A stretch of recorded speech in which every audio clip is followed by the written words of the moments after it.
Channel CB breaking news. Breaking নিউজে আপনাদের স্বাগত। পুরান ঢাকার ইসলামবাগ এলাকায় একটি প্লাস্টিক কারখানায় ভয়াবহ অগ্নিকাণ্ডের খবর পাওয়া গেছে।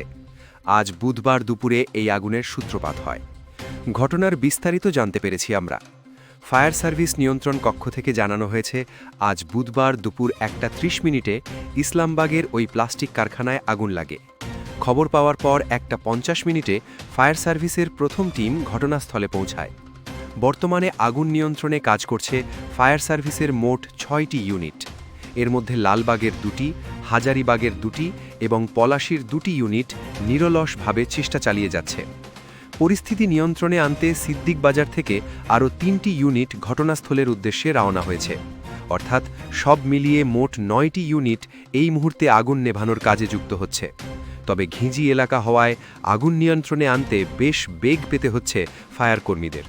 প্লাস্টিক কারখানা হওয়ায় দ্রুত আগুন ছড়িয়ে পড়ার আশঙ্কা দেখা দিয়েছে। তবে ঠিক কী কারণে আগুনের সূত্রপাত হয়েছে তা এখনও নিশ্চিত হওয়া যায়নি। হতাহতের কোনো খবরও এখন পর্যন্ত পাওয়া যায়নি। আমরা এই ঘটনার ওপর নজর রাখছি, পরবর্তী আপডেট পাওয়া মাত্রই আপনাদের জানাব।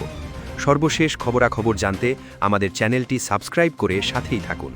ধন্যবাদ।